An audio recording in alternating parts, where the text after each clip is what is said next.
순교자 중에서 라우렌티우스라고 하는 그런 유명한 순교자가 있습니다. 영어식으로 얘기하면은 로렌스라고 이렇게 부르면 됩니다. 라틴어로 이제 그 시대 때에 순교한 분이기 때문에 라우렌티우스라고 이렇게 이름을 부르지만은 보통 영어식으로는 로렌스 하면 됩니다. 이분이 스페인 출신이기 때문에 또 라우렌시오라고도 이렇게 알려져 있는 분입니다.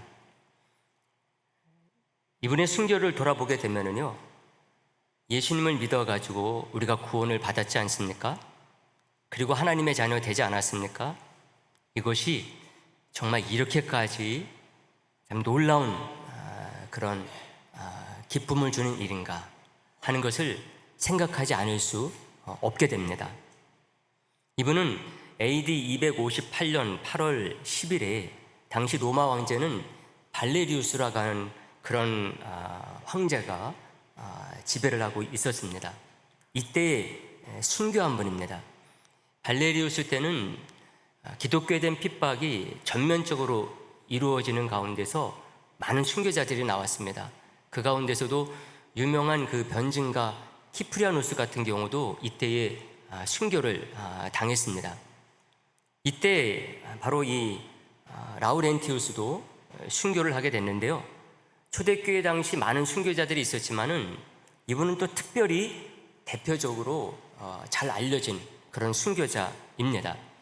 암브로시우스 같은 경우도 그의 책 성도의 의무에서 이분에 대해서 얘기를 했고, 또 아우구스티누스 같은 분도 이분의 그 기념일에 계속해서 그 기념 설교를 5편이나 이렇게 남기고 있습니다. 말씀드렸던 것처럼 옛날 그 스페인 출신인 이 라우렌티우스는요, 당시 로마에 와서 사역을 하고 있었습니다. 원래는 스페인 지역, 옛날에는 에스파냐라고 이렇게 이제 불렀다고 그러는데요. 요즘도 이제 똑같은 이름을 쓴다고 생각하면 되는데 우리는 보통 발음을 스페인이라고 발음을 하지 않습니까? 이 스페인 출신이기 때문에 원래는 거기에서 사역을 하던 사람인데 이제 특별한 그 부름을 받아가지고 사역이 있어서 로마에 와서 사역을 하다가 당시 로마 집정관의 강요와 핍박으로 로마 황제가 보는 앞에서 화형을 당하게 됩니다. 로마 집정관은요, 이 라우렌티우스를 그 형 가운데서도 가장 그 악질적인 형, 달궈진 석쇠에 구워서 죽이는 그 형으로 죽였습니다. 근데 이 라우렌티우스는 거기에 죽어가면서도 요동하거나 비굴하지 않았다, 이렇게 얘기를 합니다. 담대함을 잃지 아니하고 의연하게 죽어가면서 오히려 그것을 지켜보고 있었던 로마 황제에게 아주 유명한 말을 남겼다고 그래요. 이쪽 한쪽이 다 익었으니까 다른 쪽도 구워서 잡수시죠. 이렇게 하면서 순교를 했다고 합니다. 어떤 분은 이 마지막 말이 어떤 유머로서 한 것이다, 여유를 보여준 것이다, 그렇게 이제 그 해석을 하는 분들도 있습니다. 너무 그 화형을 당해서 죽어가면서도 이런 말을 남길 수 있었다는 것 너무나 대단해서 아주 많이 알려진 그런 말이라고 할 수가 있습니다. 여러분, 이런 순교자들 얘기, 우리가 그 외에도 많은 순교자들을 알지 않습니까? 이런 순교자들의 얘기를 듣고 있으면은 정말 예수님을 믿는다는 것, 이것이 이렇게까지 소중하고 이렇게까지 은혜가 넘치고 이렇게까지 참 기쁨이 샘솟아가지고 어떤 시련과 역경도 이겨낼 수 있는 것인가 하는 것을 우리가 생각하지 않을 수 없다고 하는 것입니다. 사랑하는 성도 여러분, 이것을 우리는요, 오늘 본문을 통해서도 확인을 하게 됩니다. 오늘 본문은 사도 바울이 로마 교회에 보낸 편지죠. 그 중에서도 12장 앞부분을 우리가 봤습니다. 로마서에서 12장은요, 아주 중요한 의미를 갖는 그런 장입니다. 왜냐하면 로마서 전체 내용을 읽어나가는 데 있어서 큰 전환점을 주는 부분이 바로 이 12장이기 때문에 그렇습니다. 사도 바울은 그래서 그런 의미를 담아서 그랬는지 모르지만은요, 오늘 본문 1절 시작을 보게 되면 그러므로 이렇게 시작을 하고 있습니다. 이 단어는 따라서 혹은 또 그런 거로 또는 결과적으로 이렇게 번역해도 상관이 없는 그런 단어입니다. 앞의 내용이 뒤에 내용들의 이유나 원인 혹은 근거가 될 때 이 단어를 딱 쓰게 되어 있습니다. 그러나 그 이유, 원인, 근거가 바로 읽은 앞에 있을 수도 있고 앞에 문단 전체를 가리킬 수도 있어요. 또 앞에 나온 모든 내용들을 다 담을 수도 있습니다. 그래서 이 단어가 이 그러므로라고 하는 말이 문제가 될 때가 많이 있습니다. 그런 면에서요, 바울이 여기서 사용하고 있는 그러므로, 이 그러므로의 의미를 가장 잘 설명하고 있는 분이 로이드 존스 목사님입니다. 바울이 여기서 사용하는 그러므로의 의미를 이렇게 얘기를 하셨어요. 바울이 여기서 그러므로라는 말을 쓸 때에 11장에서 방금 말한 그것을 가리키는 것이다, 이렇게 생각하는 사람들이 있는 것 같은데 그것은 아주 잘못된 생각입니다. 여기서 그러므로라는 말은 로마서 1장부터 11장까지 11장에 담긴 교리적인 교훈 전체를 염두에 두고 하는 말입니다. 이렇게 딱 얘기를 해주고 있습니다. 여러분, 이게 사실이라고 한다면은, 이게 진짜라고 한다면은 바울이 로마의 성도들에게 12장 1절을 시작을 하면서 그러므로 이것을 통해 담고 싶었던 것이 무엇이었느냐 하는 것입니다. 무엇이었을까요, 여러분?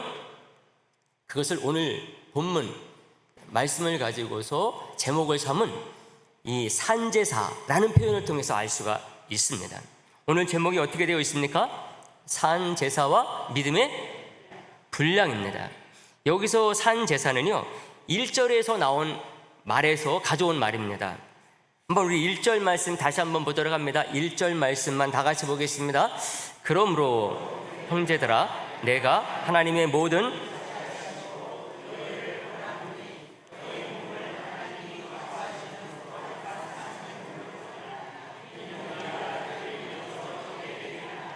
아멘.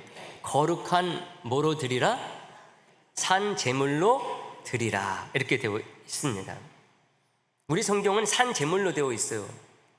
근데 전의 성경에서는 산 제사로 번역이 되어 있었습니다. 제가 오늘 말씀 제목에서는 전에 사용하던 말로 제목을 삼았습니다. 이 단어는요, 제사로 번역해도 되고 제물로 번역해도 상관이 없는 단어입니다. 성경에 보게 되면은 이 단어가 많이 나오거든요. 근데 제사로 번역할 때도 있고 제물로 번역할 때도 있습니다. 바울은 지금 1장에서 11장까지 말씀한 내용을 근거로 해가지고요, 권면을 하고 있어요. 하나님의 모든 자비하심으로 권합니다, 이렇게 말하면서 우리 몸을 하나님이 기뻐하시는 거룩한 산 제사, 산 제물로 드리십시다, 이렇게 말하고 있는 것입니다. 드리라, 이 말을 보게 되면은 명령형입니다. 드려라, 이렇게 말하는 거거든요. 강제하는 것으로 들릴 수가 있어요. 그러나 실제는 명령형이 아닙니다. 부정사가 돼가지고요, 너희를 권한다라는 동사를 수식합니다. 사도 바울은 함부로 성도들을 강제하거나 겁박하는 분이 아니에요. 아무리 좋은 목적이라 할지라도 수단과 방법을 가리지 않는 사람이 아닙니다. 왜 그렇습니까? 성도는 하나님의 귀한 자녀들이기 때문에 그래요. 한 사람 한 사람들이 그가 누가 됐든지 간에 하나님의 형상을 가지고 만들어진 귀한 인격자들이기 때문에 그렇습니다. 다시 말하면 바울은 로마 교회 성도들에게 명령하거나 함부로 강제하고 있는 것이 아니라 자신의 몸을 하나님께 산 제물로 드리기를 권면하고 있는 거죠. 권한다라는 말은요, 간곡하게 부탁하고 요청하는 것을 말합니다. 근데 여러분, 아무리 그렇다 할지라도요, 산 제물로 드리라, 이 말은 쉽게 할 수 있는 말이 아니에요. 왜 그러느냐? 결국은 죽음을 의미했기 때문에 그렇습니다. 바로 초대교회들, 제가 말씀드린 라우렌티우스를 비롯해서 많은 순교자들이 바로 이 이후에 얼마 지나지 않아서 나왔기 때문에 그렇습니다. 그런데도 바울이 이렇게 말할 수 있는 것, 이것은 그만한 이유가 있었기 때문입니다. 그 이유가 뭐냐? 바로 우리 예수 그리스도로 말미암아 된, 우리가 받게 된 구원을 말하는 거죠. 하나님의 나라를 소망으로 갖게 된 것을 말합니다. 그 나라에서 하나님의 자녀로 영원히 살게 된 것을 말해요. 그렇게 소중하고 영광된 것을 오직 믿음 하나로 선물로 받게 된 것을 가리키는 것입니다. 저와 여러분들이 받은 거죠.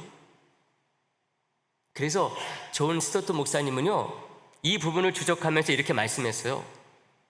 바울은 로마서 11장에 걸쳐서 하나님의 모든 자비하심을 설명해 왔습니다. 실로 예수의 복음은 도저히 용서받을 수 없고 가치 없는 죄인들을 자신의 아들을 보내주심으로 믿음으로 값없이 의롭게 해서 생명을 주시고 그분의 성령까지 보내주신 사랑을 의미합니다, 이렇게 얘기를 하고 있어요. 너무나 놀라운 것을 우리가 받았다는 거죠. 그 놀라운 것인데도 불구하고 아무런 값 없이 은혜로 받았다는, 선물로 받았다는 것을 말합니다. 여러분, 정말 이거 할렐루야 아니겠습니까, 여러분? 여러분, 우리는 언감생신 넘볼 수 없는 구원의 그 은혜와 감격과 기쁨을 가지고 있는 사람들입니다. 다 믿으시죠? 이 편지를 쓴 바울도요, 예수님을 다메섹에서 만난 이후에 자신의 삶을 어떻게 했습니까? 정말 통째로 산 제물로 드린 사람이에요. 다메섹에서 예수님 만나기 이전과 이후가 완전히 바뀌어져 버렸어요. 정말 저게 산 제물로, 산 제사로 자기를 드린다는 것이구나, 그 샘플로 바울을 얘기해야지만이 될 정도로 완전히 바뀐 삶을, 잠시 그랬다 만 것도 아니요, 평생을 지속적으로 이렇게 살았습니다. 이것을 보게 되면 바울이 예수 그리스도로 말미암아 받은 구원의 은혜를 어떻게 받아들였는지, 그래서 그 구원의 감격이 그의 참 인생을 어떻게 지배했는지, 이것을 우리가 알 수 있는 거죠. 그렇지 않습니까, 여러분? 이런 바울의 모습을 우리가 딱 생각하게 되면은요, 오늘 1절과 2절이 결국은 하나여야 된다, 이것을 알게 됩니다. 1절과 2절은 같은 차원에서 생각해야 되는 바로 하나의 구절이라고 할 수가 있어요. 왜냐하면 1절에서는 몸을 말하고 있어요. 너희 몸을 산 제물로 드려라, 이렇게 말하는데 2절에서는 마음이 나오고 있기 때문에 그렇습니다. 2절 말씀을 한번 보도록 할까요? 2절 말씀, 마음이라는 단어가 어떻게 나오는지 2절 말씀 다 같이 보겠습니다. 시작. 너희는 이 세대를 본받지 말고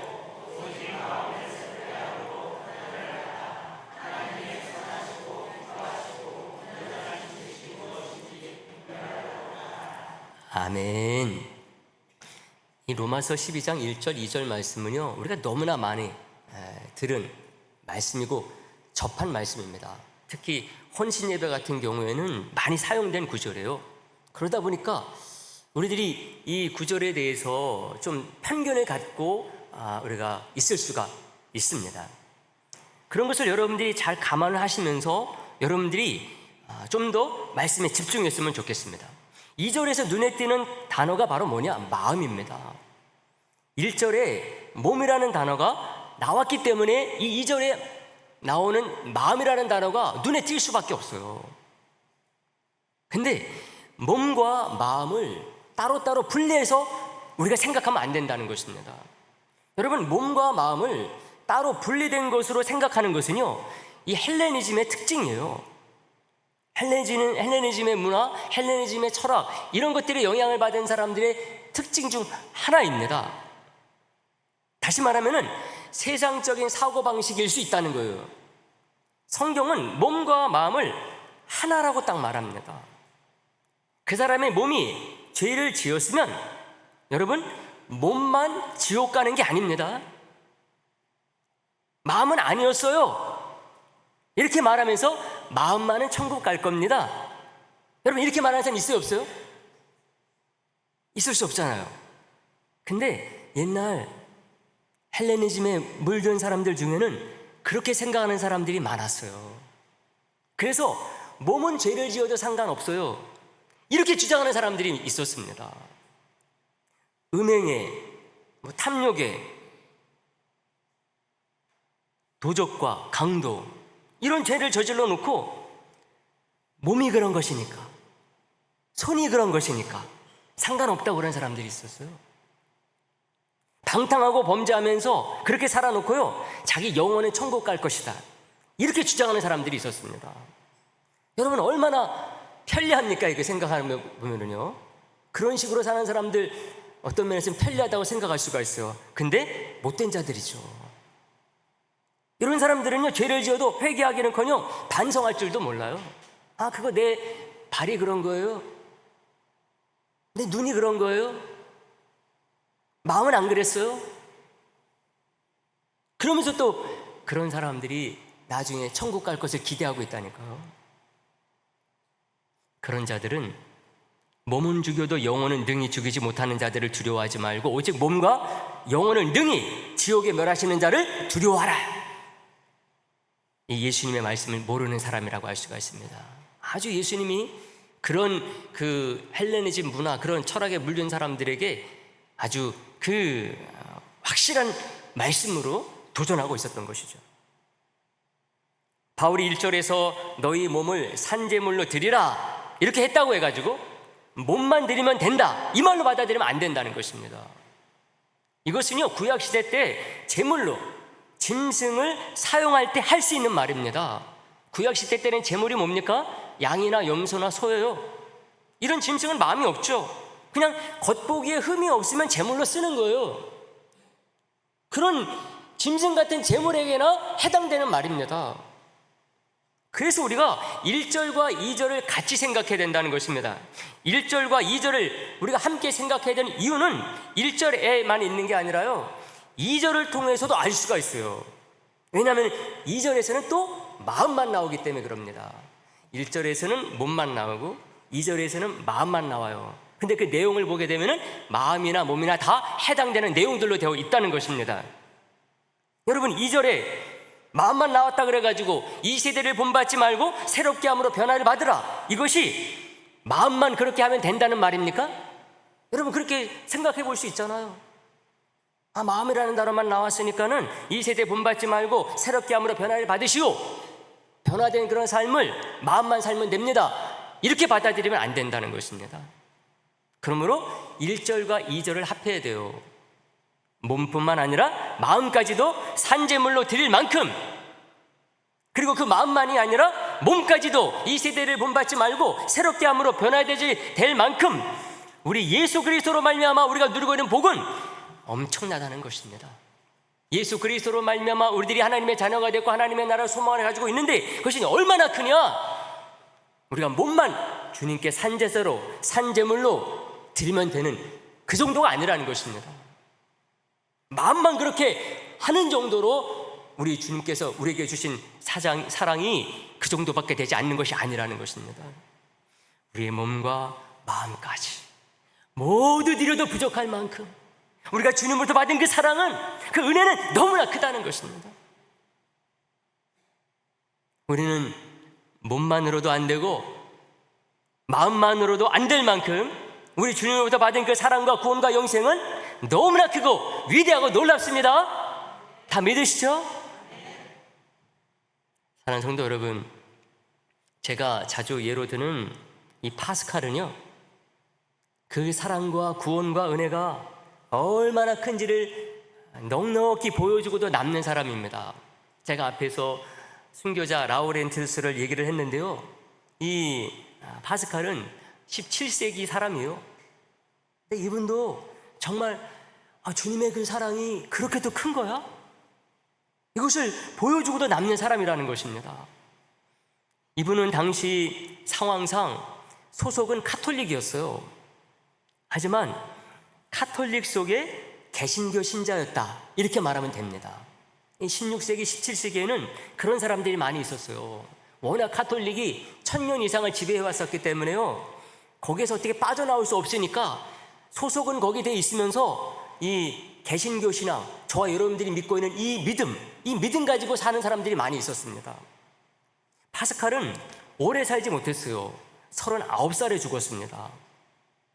이분이 이렇게 일찍 죽은 것은요, 어려서부터 공부를 너무 열심히 했기 때문이라는, 책을 너무나 열심히 봤기 때문이라는 거예요. 파스칼이 죽고 나가지고 이 파스칼을 평생 옆에서 지켜본 누님이 파스칼의 전기를 썼어요. 그게 오늘날도 남아있습니다. 아주 두껍지 않아요. 얇아요. 근데 그 내용에 이런 내용이 나옵니다. 파스칼은 어려서부터요, 뭔가 한번 빠져가지고 연구하기 시작한다 그러면은 거기서 빠져나올 줄 몰랐다는 거예요. 그러다 보니까 18살 때 이미 건강이 악화되기 시작했다 그래요. 단 하루도 고통 없이 지낸 날이 없을 정도였다, 이 누님이 그 전기에서 쓰고 있어요. 근데 이 파스칼이 24살에 하나님을 만난 거야. 그 당시엔 태어나면 무조건 다 가톨릭 신자예요, 다. 근데 그렇게 살다가 정말 24살에 예수님을 딱 만난 거예요. 인격적으로 만난 거죠. 이름만 신앙인이 아니라 그 24살에 하나님을 인격적으로 만나고 나서부터는 이 천재가요, 이제는 하나님께 완전히 빠져버렸어요. 예수 그리스도의 십자가의 사랑에 녹아져가지고 앞에서 말씀드린 그 순교자, 또 바울처럼 예수님만 아는 사람이 된 것입니다. 예수님만 묵상하면서 사는 사람이 된 거예요. 예수님과 동행하는 사람이 된 것입니다. 수학, 물리학, 철학의 천재에서 예수 천재로 바뀌어져 버린 것입니다. 이분이 쓴 책 팡세라는 책 얼마나 유명합니까? 인간은 뭐 하는 갈대다? 인간은 뭐 하는 갈대? 생각하는 갈대. 팡세에 나오는 말이거든요. 근데 팡세는 철학책이 절대로 아닙니다. 세상 그 학자들은 자꾸만 팡세를 철학책으로 보려고 그러는데 팡세는 철학책이 아니에요. 이 속에요, 파스칼이 정말 온 몸과 온 마음으로 주님만 자기가 생각하고 주님만을 위해서 살았다는 것을 잘 증거합니다. 여기서 이런 말을 남겼어요. 하나님 인식 없이는 행복할 수 없습니다 하는 말을 남겼어요. 하나님 가까이 가면 갈수록 사람은 보다 더 행복해질 수 있습니다 이렇게 얘기했어요. 행복의 궁극적인 목적은 뭐냐? 하나님을 확실히 아는 데 있습니다. 하나님을 멀리하면 멀리할수록 인간은 더 불행해집니다. 가장 큰 불행은 뭐냐? 하나님을 전혀 모르는 데 있음을 의심할 여지가 없습니다. 파스칼이 24살 이후에나 예수님을 만났고 39살이 안 돼서 죽었는데 바로 이런 파스칼이 남긴 말입니다. 참 몇 살 안 됐잖아요. 생각해보면은. 근데 이런 멋진 말들을요, 이 팡세에서 얼마나 많이 남겼는지 몰라요. 얼마나 놀라운 말입니까? 요즘 많은 사람들이 행복과 만족을 찾잖아요. 파스칼이 24살 전까지는 정말 물리학자로, 철학자로, 수학자로 살았어요. 근데 자기가 24살에 주님을 딱 만나고 나니까는, 야, 주님만은 이렇게 좋을 수가 없구나. 주님 없이 행복할 수 없는 것이었구나. 주님과 가까이 나가면 나가서도 행복해지는 것이구나. 이걸 깨달았다니까요. 우리 예수님이 얼마나 좋았으면 이렇게 말할 수 있었을까. 저절로 그런 생각이 들어요. 우리 하나님이 얼마나 기쁨의 대상이었으면 이런 글로 이 책을 다 채웠을까, 이런 생각이 듭니다. 사랑하는 성도 여러분, 말씀 정리하는데요, 오늘 우리는 주신 본문을 가지고서 산제사와 믿음의 분량, 이것에 대해서 생각을 했어요. 믿음의 분량까지 말씀드리고자 했는데요, 오늘 뒤에 순서가 많아서 이 부분만 생각을 합니다. 오늘 우리는 주신 본문을 가지고서요, 우리가 받은 이 구원의 기쁨, 구원의 은혜, 이 복이 얼마나 큰 것이냐, 그게 얼마나 크면은 이렇게 산 제물로 몸과 마음 모두를 드리라 이렇게까지 말할 수 있었느냐? 우리가 이런 관점에서 오늘 본문을 봤어요. 여러분, 우리는 정말 이 세상을 다 주어도 바꿀 수 없고 억만금을 주어도 바꿀 수 없는 큰 축복을 예수 그리스도로 말미암아 값없이 믿음으로 선물로 받은 사람들입니다. 여러분, 나중에 가면은 이거 확실히 알 수가 있어요. 그러나 이 알미, 이 믿음이 중요한 것은 어디냐? 천국이 아닙니다. 지금 우리가 힘들게 살고 있는 이 세상입니다. 지금 여기입니다. 여기에서 우리가 그걸 알아야 돼요. 그걸 깨달아야 됩니다. 그 믿음을 가져야 됩니다. 천국 가면은 특별히 믿을 필요도 없어요. 알 필요도 없어요. 저절로 그냥 누리는 것입니다. 이 믿음이 필요한 것은 어디라고요? 여기라니까요. 왜 이 세상이 우리를 이렇게 힘들게 하느냐? 오늘 힘든 거 끝나면 내일은 괜찮을 줄 알았는데 왜 또 오냐? 그런 세상에 바로 우리 이 믿음이 필요한 것입니다. 우리는 날마다 항상 늘 우리 몸과 마음을 드려도 아깝지 않은 그런 사람들입니다. 아니, 이렇게 말하기보다는요, 그 크시고 모든 것 다 가지고 계셔서 부족함이 없으신 우리 주 하나님에게 우리의 몸과 마음을 드릴 수 있다고 하는 것. 우리 하나님께서 저와 여러분들 몸과 마음 받아가지고 어떻습니까, 여러분? 쓸데도 없어요. 하나님은 부족함이 없는 분이시기 때문에 그렇습니다. 근데 우리 하나님께서, 우리 주님께서 그걸 받으신다니까요. 이걸 드린다고 하는 것이 큰 축복이요, 특권인 것이 바로 저와 여러분들인 것을 여러분들이 꼭 기억하고 믿을 수 있기를 간절히 바랍니다. 우리가 이것을 기억하고 하나님이 기뻐하시는 거룩한 산제물로 드리는 영적인 예배 가운데 나아가기를 주님의 이름으로 축복의 말씀 드립니다. 기도하겠습니다.